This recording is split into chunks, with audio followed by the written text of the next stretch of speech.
Um, the same day, 4 years later from Colin Kaepernick taking a knee and losing his career, nearly the same day of Jackie Robinson Day, we have a moment in history we're going to go and look back on for years to come, guys, because yesterday and today, the NBA, the MLB, the WNBA, some of the tennis leagues, and finally the NHL have all suspended games after players, emphasis on players boycotting because police brutality, racial inequality, nothing has changed, Yeah, guys. just I'm not sure if you said the MLS. MLS, Yes, they They put did out a yesterday. statement today too. I don't know if there were games today. I'll double check. So you keep going. But yesterday's multiple of them were postponed. and I should actually correct, but not every MLB game has been. There were a few that No. still went on, unfortunately. But the Jays and the Red Sox were a key part of stopping all that. In the NBA, Milwaukee were very much at the front. I believe OKC was as well. The Raptors had been talking about it a couple of days. We could see it coming, guys, but I don't know about you guys. I'd love to know to get your thoughts on this. When you first saw the announcement that the Bucks had boycotted their game, what did you guys feel? Because I had the same sort of feeling about when the NBA shut down, around a few months ago, due to COVID. I had that same kind of sinking feeling. What about you guys? Starting with you, Alex. Just before there was no MLS game scheduled today, but all of them that by the time the Bucks game had started, I believe all of them were postponed. But just to answer your question, I mean, I had it on TV. I didn't realize what was going on. I hadn't checked Twitter. I hadn't checked Facebook. I hadn't checked Instagram. I'm like, okay, let's put something. Let's put a basketball game on. I think, and man, like you could feel it. Like I heard it the other day. I brought it up on the podcast. Stephen A. Smith talking about it, and it hit something different. I don't know why, but it just felt. It's like wow, yeah, like what you said. It felt like the when the season shut down because of COVID. Daniel, what about you? For me, I know that there were some rumblings already after the Brooklyn Nets Toronto Raptors series that the Celtics, the Raptors were thinking of something that they were going to do, and it was weird. Like it's those kind of things where these things should happen, but you're never really ready until it actually happens. For me, I actually planned in my day to watch the Milwaukee game because I'm like it's an elimination game, and then suddenly when you see the reports, you see the ball boys putting back the basketballs. I know they use that footage a lot, and to see that become like that trickled down to everything else, or it kind of just led to everything else, was pretty surprising to me. But something that it's an expectation that I thought it was going to happen.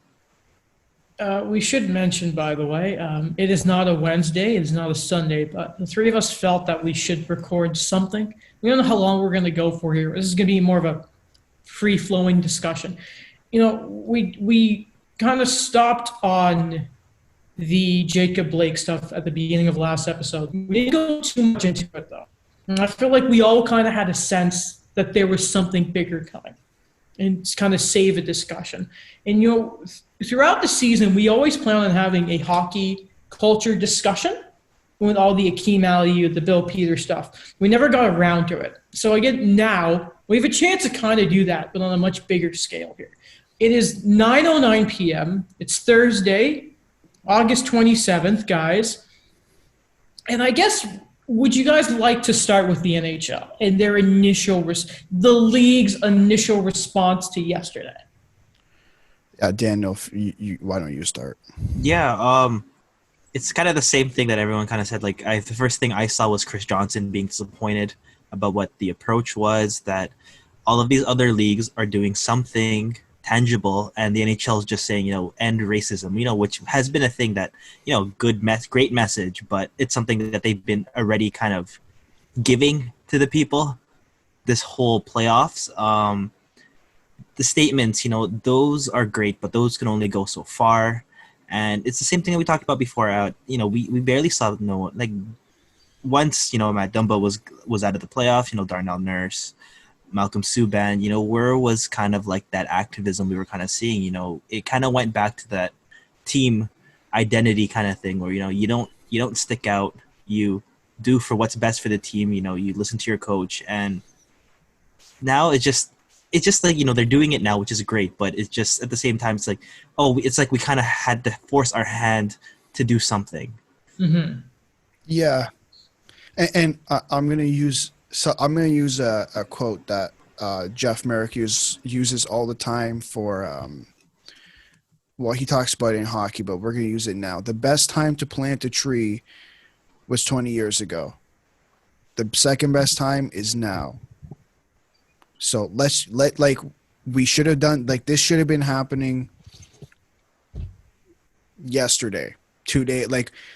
The NHL, I feel the NHL was not reading the room. No, and for some context, we'll add that. So as we find out that all these other leagues, initially with the Brewers, with the MLB, of course, the whole of the NBA and that whole just explosion and earthquake in sports. All we heard from the NHL initially was NHL Vice Commissioner, what am I calling Vice Commissioner? Bill Daly saying to Chris Johnson of Sportsnet, Deputy Commissioner, that the NHL had no plans to postpone any games, though the players were free to do whatever. And initially, the only thing the league did, is very important in this scenario to separate the league and the players. Yes. Was give a sort of very blanket sort of, we want to end racism. We encourage the fans to do it as well. It was less than 40 seconds. And a moment of silence that was, in my opinion, felt like the shortest moment of silence I have ever heard. In one game. In one game. Yes. Not even the second one. They didn't do it. No, they did not do it for the Colorado. The biggest thing I have with the NHL is that again they've dropped the ball. And listen, play or don't play, the NBA, their players, let's be clear. The NBA players have said, we are not going to play. The NBA players have also been doing stuff before, right? In having the phrases on the back of their jersey, having Black Lives Matter on the court, being extremely open during press conferences about talking about these things. Whereas I don't feel like that the NHL. I feel the NHL is lagging behind. Listen, do what you feel is right, but do something. And I feel the NHL is barely scratching the surface on what they can even be doing. Mm-hmm. Yeah, I think a big thing for me has been it's based on a tweet from Draymond Green about platform. So he kind of said something a lot of people disagreed with him, where he said that he's all for activism, but he has to realize that they have a game to play, that that's the platform they're gonna focus on. But I think that no matter what, they're gonna have that huge platform to say something. I always come back to that idea where I think it was said. I believe it was Donald Trump saying to LeBron James to shut up and dribble. No, it was. Oh no, it was Fox not. News. It was Fox News. I apologize. As you say that, I'll go find out who it was. Okay, well, I remember that, and it is a platform that millions of people are going to listen to, and the fact that you have someone like LeBron James, who is arguably the face of the NBA, coming out with these statements, being a focal point in this movement, it's the same thing that you see in the NHL. I think sometimes they don't realize the platform they're on, or there's that fear of coming out to say, we support this wholeheartedly.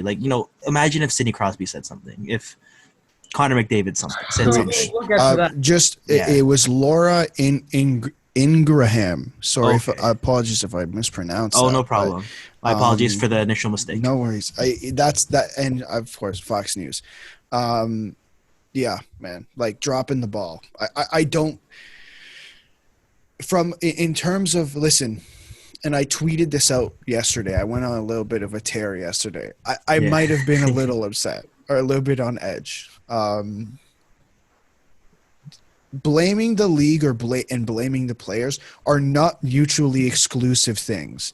Let's not forget that. And I feel like because I see it happen a lot when, okay, when it comes to when there's a lockout or a strike, we blame it on the league or we blame it on the players. In this scenario, no, you blame it on both of them. You have to put blame on both of them for acting too late. I'm very happy that the NHL finally decided to act, and their players finally decided to act as well. Okay, so let's stay on the players here, because today the Western Conference teams, they all did a press conference. Every player was there, and at the podium speaking was Nazem Kadri, Pierre-Edouard Bellemare, Ryan Reeves, Jason Dickinson of the Dallas Stars. I feel like I'm forgetting somebody. Sorry, Reeves. Did I say Ryan Reeves? Yes. Ryan Reeves. Okay. If I'm forgetting anyone, sorry, then they didn't ask them a question because Jason Dickinson did not get a lot of attention there. And then the coaches of each of those four Western teams did talk. Representatives of the Eastern teams did, but there was not much there. We can talk about that later, though. There was criticism yesterday drawn to specific. First of all, like after the Islanders Philly game, one of the Islanders were asked about it. And I think it was a bit unfair to ask an Islanders player who was playing during all of this and then just lost in overtime. And you're like, the NBA just shut down. What are your thoughts? And then what people really had a problem was it seemed that the Colorado Avalanche and the Dallas Stars just kind of didn't take that second and just played. And we can have this discussion here because Ron McLean asked a really interesting question to, I think it was Akeem Aliu, and Matt Dumba, of like, who is worse, the man who immediately, or who is better, the man who immediately says, no, I'm not doing something, or the man who takes a second to think and does nothing? So I want to get, I'm actually on the side of Colorado and then Dallas here because you're in the whole mindset. Not only are you in a bubble right now, and your whole focus is the game. Unfortunately, NHL players are not quite in the whole mindset of all this change that NBA players are in. That is just a fact when you are like a primarily white league versus a primary black league. And I just don't know how. It's not right, but it's true. I think we should. I think it's better to put it that way, if I'm being honest. And I get if they just went along with it because, I mean, I just don't know if you can expect those guys in that situation. It's like you could tell, like, even Ryan Reeves was talking, Jason Dickinson, it's like we just don't have the time there to reflect. Like, they're ready. They're in there. Absolutely. I'm here. Can I give you the rebuttal? Just yeah. So the thing is my understanding of what went down in the Milwaukee game yesterday is Milwaukee showed up knowing that they weren't going to play, but but the Orlando Magic were caught off guard. Like they went to the arena yesterday knowing they were thinking we're going to play this game, and that's it. There was they weren't planning on boycotting. So if your excuse is for me, it's like, hey, Orlando got together, went back to their dressing room, and decided within 5 minutes, not even, that we're not going to play this game, right? So I fully understand. I fully understand that thing, but you look at how Orlando handled it, and look at how Colorado and Dallas handled it, knowing that there was multiple hours in between those games and the situation that was happening. Let's not pretend like no one found out. Like, and I know we'll get to this guy later, but I 100% do not believe Alain Vigneault one bit that he didn't know what was going on. I do not believe him at all. Mm-hmm. Daniel, feel free to chime in a second here because I'd also, and again, I am neither saying it was right or Mhm. wrong because at the end of the day, it is probably the right thing for the players to sit down and say, no, we should do this. I would also say though, like, and again, Alex and I here, we're having a calm discussion here. This isn't me and you talking about the bubble or anything, like heated arguments here. No, It's absolutely also, not. it's like, I think going into the bubble, the whole idea around the NBA and Mhm. their stars was like, is this even right to begin with? It felt like they were always questioning it Kyrie. when, yeah, and the NHL were like, their concern was never really about that. There was the thing of family in Yeah. that, but then there was the famous when Price had that picture of him leaving his kids. That was the turning point. It wasn't world issues. It was more personal for the NHL players. I fully understand that. And can we let's clear something up because I think there's a lot of garbage, I'm going to call it, going on Twitter right now. Because I think what we're having right now, the three of us, the discussion that we're having is extremely important and the exact thing that the NBA the players were hoping that people would do. And I know it's a different conversation and hopefully we'll get to that point, but I thought because you said that just to clear that up now, I think it's important that we're having this discussion. Also, a calm, respectful Yeah, Yes, of exactly. course. Yes. Exactly. Yeah, Daniel. Yeah. I think like one silver lining out of it was I think it was one reporter that asked Kale McCarr, "What do you feel about the distractions kind of going on?" And he, said, I don't see them as distractions. So, Good pat on the answer. back on him for it. But I don't know. It's so wrong that there's been a delay in my heart. But it just, this is so NHL to me. This is like Yeah. you know what I mean? It reminds me of when you want to get things processed. It's not like a snap decision kind of thing. It's like you gotta have to wait to be like, okay, let's decide what we're gonna do. It's like lining up to get your passport. In my opinion, it's just maybe there will be a result there or there'll be a response there, but you have to wait for it. And the fact that it just kind of leads to everything that I wasn't surprised with what they said after you know the post game interviews that it's these blanket statements that Uh-huh. were still coming out that you know I like that there's the Hockey Diversity Alliance, but these are the guys that how many of them? There's only like a few of them, and they're still not getting like a full support. The one thing that really surprises me that these guys are continually saying a bunch of these things, and it's not like their teammates are all coming together and saying something. Like we had that initial moment with Logan Couture, but like his tweet thing, just like leave that as it is. But That was nothing compared to what happened yeah, not even 12 hours later.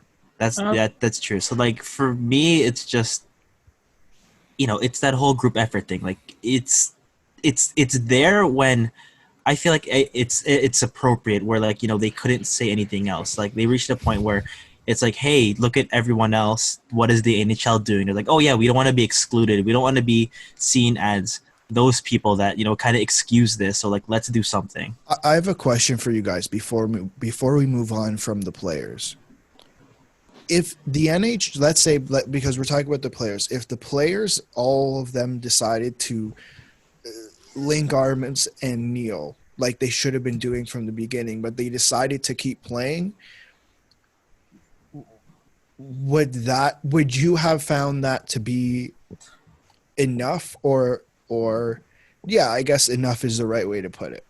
sorry, say that again. If the NHL players last night, let's say the Boston and Tampa and the Colorado and Dallas game, they decided that during the national anthems that they were going to link arms and kneel together like they should have been, like the NBA guys have been doing since the beginning, would that have been enough for you, or would you still have expected them to stop playing because of what was going on around them? Go ahead, Daniel. I think for me, it's gonna be that same thing, the Jeff Merrick thing, where they probably should have been doing this already. And what I kind of feel is that when everyone's kind of progressing to bigger moves, it's that same thing. It's like, oh, the NHL is late again. They're gonna do this, and it's like it just like feels to me just like I don't know. It's just like those things where like it's like a how to describe it? It's like a range of something where like everyone is already here, but not a range, a race. Like everyone's already here. Yeah, they're behind. They're just behind, and it's like they're taking their time. Can I make a Formula One analogy? Yeah, you could go ahead. It's like the NBA is Max Verstappen, and the NHL is Alex Albon. Oh, and he gets lapped, and they just keep getting lapped. I'm sorry, Daniel. No problem. Albon's too nice of a person. You know what? I think about stuff like this. A big difference between the NBA and the NFL. And I mentioned it with like the different things of like NFL or NHL. Sorry, NHL. I'm not going to talk about the NFL. That league has its own problems to deal with. Yeah. It's like I wonder if like the other thing, NHL players like they don't know how to talk to the media because they're just like the whole thing of like pucks and deep is just so ingrained in their minds, right? They like again, they're mostly white. I mean, how many? I think I'm not making a joke. I think most of the players in the Diversity Alliance are most of the colored athletes in the NHL. Can I just point out something? Sorry, I just remembered this from the New York Post. Mm-hmm. They had a picture of Malcolm Subban, Darnell Nurse, and Matt Dumba, and they said black NHL players. Sorry, say that again. They had a picture of Darnell Nurse, Malcolm Subban, and Matt Dumba. Okay. And they're like black NHL players. What do you mean? Okay.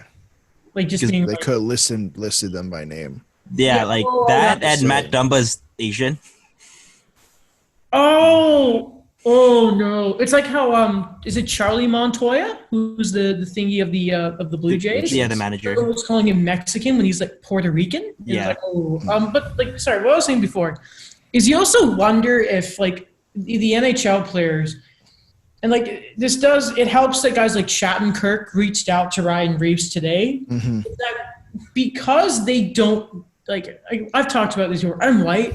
I've never like had been looked at sideways by a police officer. It's because they've never kind of like lived through that stuff. They just don't know how to deal with it. And that's even more criticism on that because then it should not have taken a second shutdown of both seasons for them to go out and be like, hey, so what can we do besides putting something on Instagram, which all the other guys who did that have disappeared all of a sudden, aka every star? Yeah. Listen, I think I fully understand that, but let's not pretend that these guys don't go on social media and don't see what their NBA counterparts are saying, or they don't see what the likes of Stephen A. Smith, the likes of Kenny Smith, the likes of like you go on ESPN, I'm listing NBA guys because those guys are the ones with the most personality and the ones who actually talk, and you can look at the NFL too. Unfortunately I don't follow the NFL that much and I couldn't list those guys by name. But listen, man, like there's all these different stories. Like let's not pretend like the NHL, these players don't hear these things. Mm-hmm. You know what? You try and play devil's advocate for NHL players and it does not work. It's hard. It's getting old, and I fully understand why you're doing it, Adam. But I'm yeah, it's trying to keep it balanced. Sorry, what, Daniel? I'll just try to like keep a sense of, I guess, journalistic balance. Yeah, please, no one think it's like Adam's a huge racist. I'm not. No. We know. It's like looking from the player's perspective. Yeah. Yeah, like I love these players. I love this league. But man, the past 24 hours just makes it so hard to be an NHL fan. We talked about him. Let's talk about Alain Vigneault. Before we move away from the players, I found this tweet. I found the tweet I was looking for. Sure. Let's give a shout out. Well, obviously you brought up Kevin Shattenkirk before, but this is from Larry Brooks of the New York Post. This afternoon, around 3 p.m., he said he was told that the Canucks were the driving force behind ultimate position taken by players not to play today.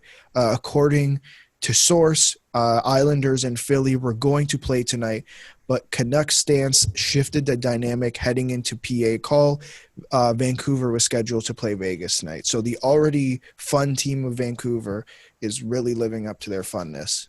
So shout out to those guys. Mm-hmm. Harder Ryan Singh was on with Ron McLean during the conversation earlier today. And Harder Ryan Singh was saying like the Canucks have a very kind of special heart and like place in the heart of like the South Asian community apparently in Vancouver. And apparently like hearing that from the Canucks was massive for them. So again, I joke that I don't like the Canucks because of like I joke about 2011. Yeah. But like, man, that team, they're fun. And it's nice to see they have some just genuine people there. It's like a lot of energy, I think. Like not just on the ice production, but just a lot of the things they've been able to do in terms of like activism and just staying strong with the community. Mm-hmm. Unfortunately, though, whenever in situations like this, you try and highlight the good, but there's just seems to be more and more bad. We talked about Alain Vigneault before, but it was the whole thing of like him talking about Brendan Gallagher's injury with and all that.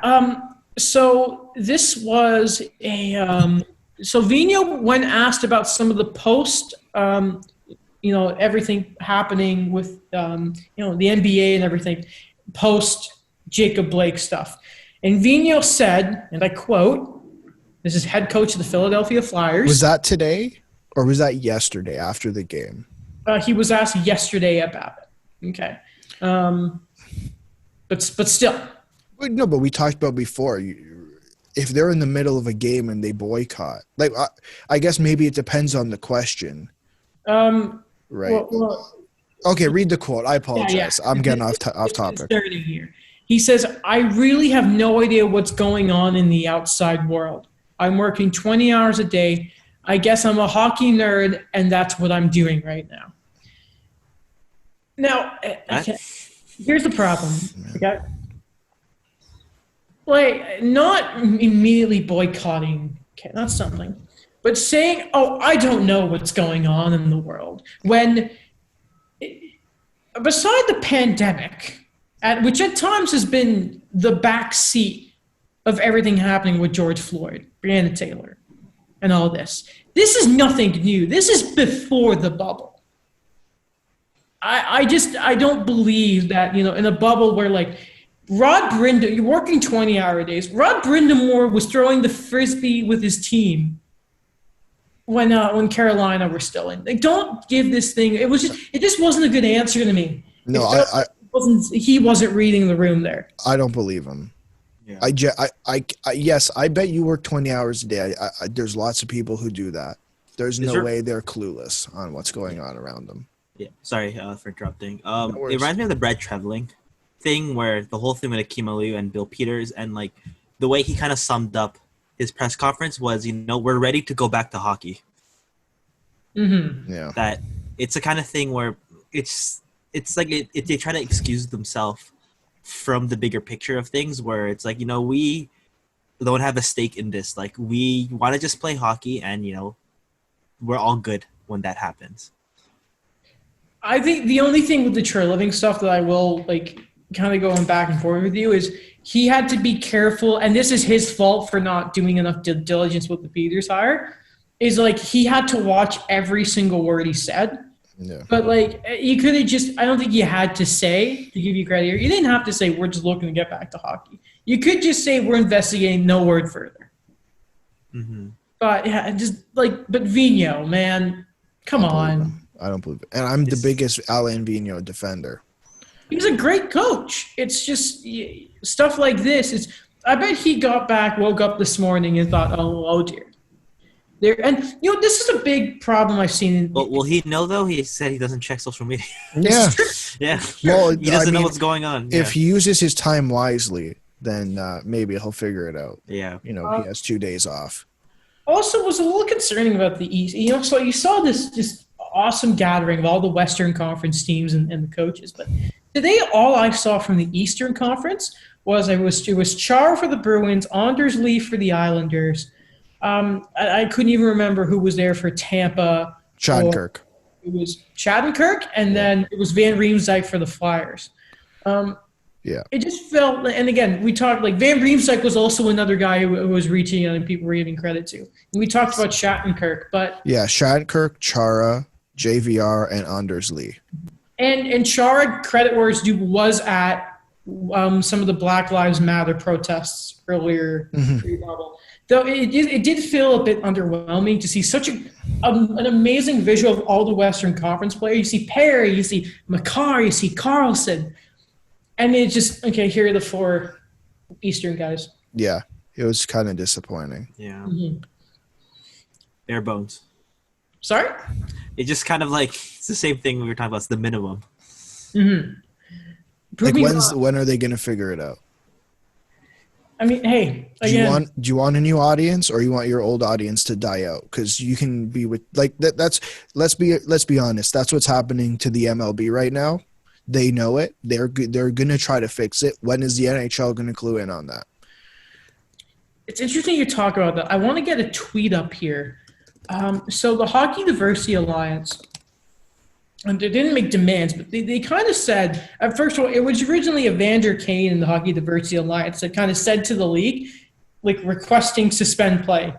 Yeah, I don't want to use the word demands because that makes it seem because there's a lot of people. I don't want to use the word demand here. Absolutely. But one of the things that they did ask, a few really cool things like arenas being used for mail-in voting. Oh God, isn't that just a mess of the state? Well, everything in the state's is a mess. You know what? Like blackened jerseys, making the blue line black. And also, they wanted $100 million to fund an anti-racism education and grassroots initiative over 10 years. And this is a tweet from Rick Westhead. Yeah. That works out to $312,500 per NHL team. Context, and this is per year. The NHL minimum salary per season is $700K. So about half a minimum contract per year. You know what else that would fix? Like, let's look at what that alone would fix. Number one, the diversity in the sport. Number two, that's getting more people playing hockey. If you haven't noticed, it's bare bones. Like all the numbers that have come out in the past few years is the number of people playing hockey is not going up. It's there's an increase. It's expensive. Exactly. That's it. It's expensive. Stalls. Yeah. Yeah. And hey, and again, like growing like the diversity of the game. Again, we talked about it. Sorry, go. I don't think there are more than 10 people, like players of color. Like, how about right now? Let's think of everyone. There's Subban. There's Simmons. Well, two Subbans. Yeah, Malcolm and PK. Yeah. Simmons, Bellemare. There's Kadri. There's Reeves. Matt Dumba. And then you start struggling to think of names. Nick Robertson, half Filipino. Robertson, who's a rookie who's just came into the league. DeAndre Miller. Yeah. DeAndre Miller, who played. No, but okay, fine. I believe Suzuki is part Japanese. Yes, his last name. Suzuki. His last name. Kyler Yamamoto. Duclair. We're at 11. Yeah. We had to like come together there and like. I guess he's not playing in the NHL anymore. Pierre-Olivier Joseph, Matthew Joseph. Devontae Smith-Pelly, but he's in the KHL now. And this is the problem. We're now talking about players that are either prospects waiting to get into the wings, rookies, or guys that are outside the league now, like Devontae Smith-Pelly. Guys who are almost out the league, like Anthony Duclair. Is Chris Stewart still there? No, he's in the minors. Who? Chris Stewart. Chris Stewart. We forgot about Chris Stewart and his brother Anthony. But Anthony's not in the league. I know. But it's a nice figure to have. If you think, right now. if you think that's an issue, because I know there's definitely people out there who think what that request is an issue. Just to let you know, let's let you in on the little secret here. If they do that and they grow the diversity in the game, that actually grows the fan base, and growing the fan base actually gives the league more money.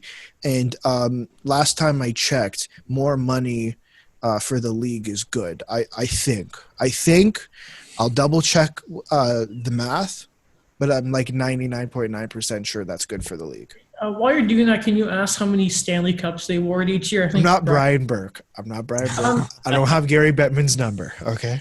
To finish off here, I'd like to talk about – I want to bring up the official statement from the NHL and the NHLPA about suspending play, which, by the way, only came out an hour before the first game was scheduled for today. By the way, nice little thing there. And then, with that, I want to talk about Donovan Bennett from Sportsnet. So this is the statement from the National Hockey League, Players Association, and the National Hockey League. Quote, after much discussion, NHL players believe that the best course of action would be to take a step back and not play tonight's and tomorrow's games as scheduled. The NHL supports the players' decision and will reschedule those 4 games beginning Saturday and adjust the remainder of the second round schedule accordingly.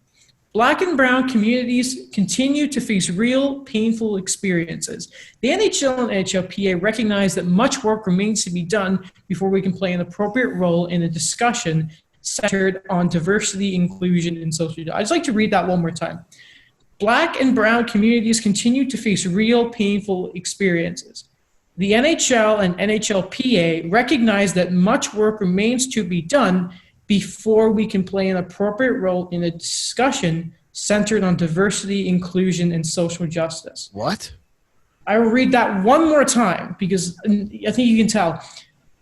Black and brown communities continue to face real, painful experiences. Check mark. The NHL and NHLPA recognize that much work remains to be done before we can play an appropriate role in a discussion centered on diversity, inclusion, and social justice. You lost me at the end. Okay, well, we're still a bit there. I think I know. Discussion should have happened already. You know what I mean? Yeah. Okay. Let's finish it. I think I get what they mean, but we understand. It's another thing with playing devil's advocate that's not going to work out well. We understand that the tragedies involving Jacob Blake, George Floyd, and Breonna Taylor and others require us to recognize this moment. We pledge to work to use our sport to influence positive change in society. The NHL and NHLPA are committed to working to foster more inclusion and welcoming environments within our arenas, offices, and beyond.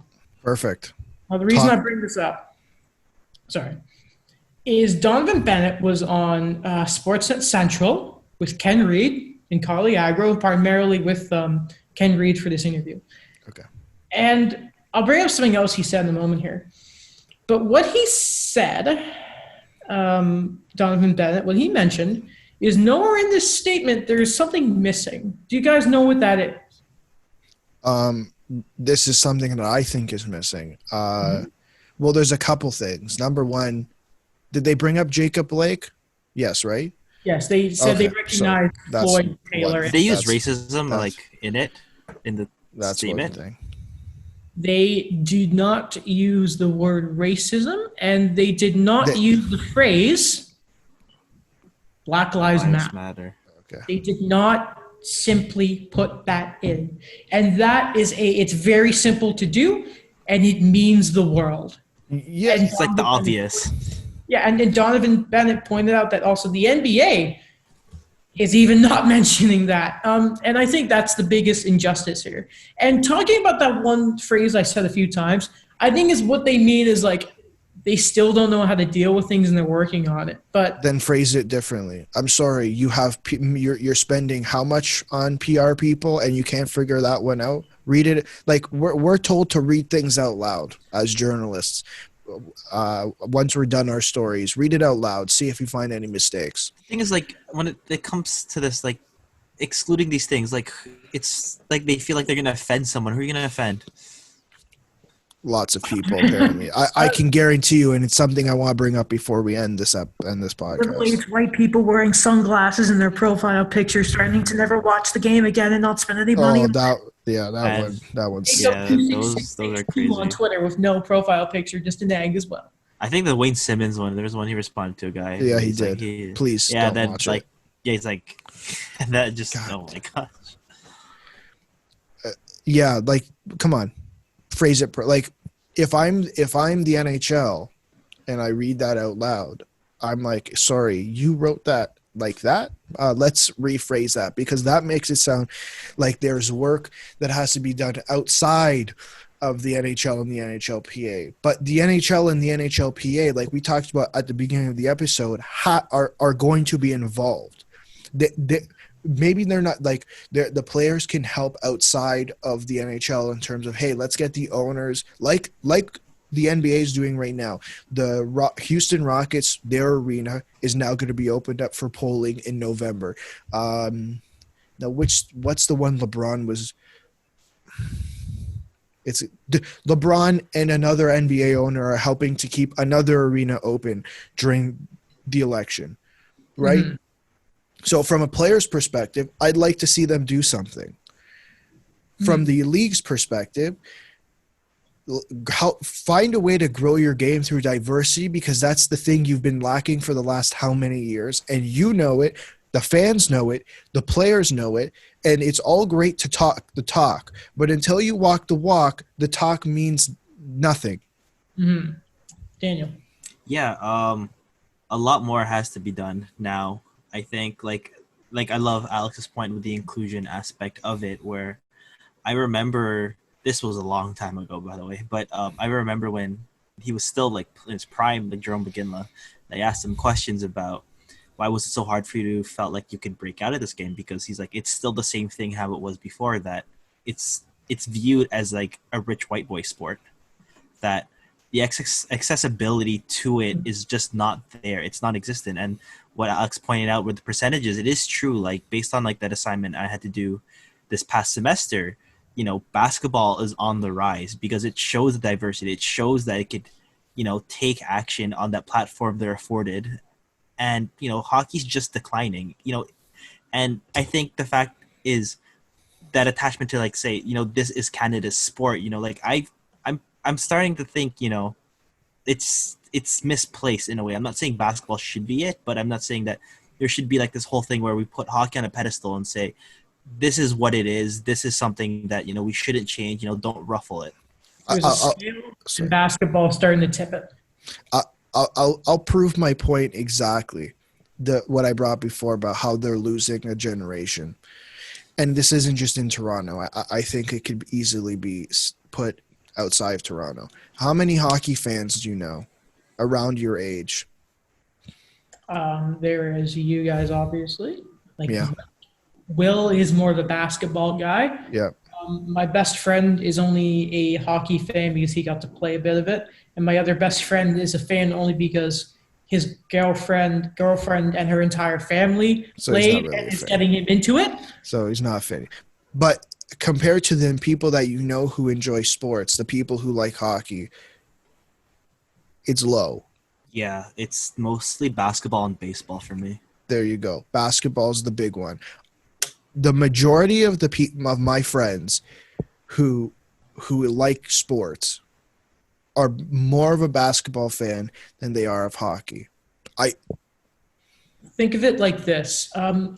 With the money you can spend on a stick alone, how many baseballs can you buy? How many soccer balls? How much is a stick? How many basketballs? I just mean like sticks are the class. You're absolutely right. Next time Mike's on, I think we should ask him how much the average equipment costs, like, because he's played relatively recently. Yeah. And Imagine he if your kid's probably a know. And goalie. And I know, yeah, and it's 100%. It's not cheap at all. What's like a good bamboo like drain foam pillow? It's like $120. Yeah, and Okay. how much do you think those pillow pads and goalies are? To like kind of wrap up here. If you're somebody that just doesn't understand why these things, why people are fighting this, why we don't get to see, listen, stopping. I forget who tweeted this. I saw it and I had to steal it. Stopping playing sports is not going to change anything, but it's going to help shine the spotlight on that change. And the reason I wanted to bring up Donovan Bennett again is he has a young son. I believe he said he's like 12, 16 months old. And at the same time, Ken Reed was talking about how his wife had a conversation with your young child about like, what, about how like black people kind of have, respectful, don't look a certain way at a cop, anything like that. And the kid was like, "Mommy, I don't understand. It's weird." And then Ken Reed asked Donovan Bennett, he's like, "Donovan, what about the conversations with your kid?" And Donovan's like, "Well, my kid's like this young, right?" But he's like, when he's not 16 months, when he was 16 years old, I don't want to have the conversation with him that I had to have with my dad. It was like he did like the famous Martin Luther King quote, like being like judged and thinking of like your personality, your character, rather than the color of your skin. I will never understand what that is like. I cannot understand otherwise how some people can look at someone who's black or brown or anything and just think they're lesser people. I will never understand it, but the best that we can do is try and change people's minds. That's, I guess, all I kind of have to say, guys. And I guess I don't want Donovan Bennett or anyone to have that kind of like conversation with their child. Because it honestly, and even saying it now, it's tough. It's tough. It almost brings a tear to your eye. And that's not what sports should be about. Yeah. Not what life should be about. You should never have to be scared of talking to your child about something like that when they're only 16 months old. That's such a red flag. Anything else, guys? Yeah, but does Daniel have anything else to say? No, that was great. Thanks, Adam, for sharing that. Yeah. Listen, I think we should make it clear, because I think there's a lot of crap going on right now, that it's okay to ask questions, right? Like, I feel like that isn't being said. And I think it's very fair. And that's how discussion gets going. Like that's how things change, by talking.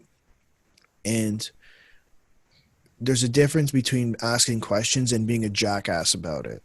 There really is. Like, if you want to understand why they're doing it, then ask. Don't come up with reasons to say why they're wrong. Like, that's not doing anyone any good. If you want to know, there's like, why are they protest? Like, why are they boycotting the league? I guarantee you someone will respond. I almost guarantee that someone will respond. And if you ask it in a nice manner, instead of being an ass about it, so like, you're going to get a decent response. I've seen it multiple times, but I feel like my Twitter timeline is flooded with just it a lot. And I told Adam I wouldn't get upset. So I'm not gonna get upset. But I did think, like, listen, a lot of people are focusing on what the action is in, hey, they're boycotting the league, and trying, instead of focusing on why. The whole point is, and I think the sports channels are doing a great job talking about it, right? Like, they have time. They have how many hours of time to fill, because these games aren't going on. And I think, for the most part, these guys are doing a great job at filling that time and having discussions. And Adam brought up Sportsnet, who have, I think, most of the games, most of the hockey games, and they're having their hashtag, their conversation, like they were back in November. And I think that's gonna create a lot of discussion, and that's why they're doing it. That's why they are not playing, because them playing takes away from that discussion. They can have whatever they want on the back of their jerseys, but how often were we talking about what was going on?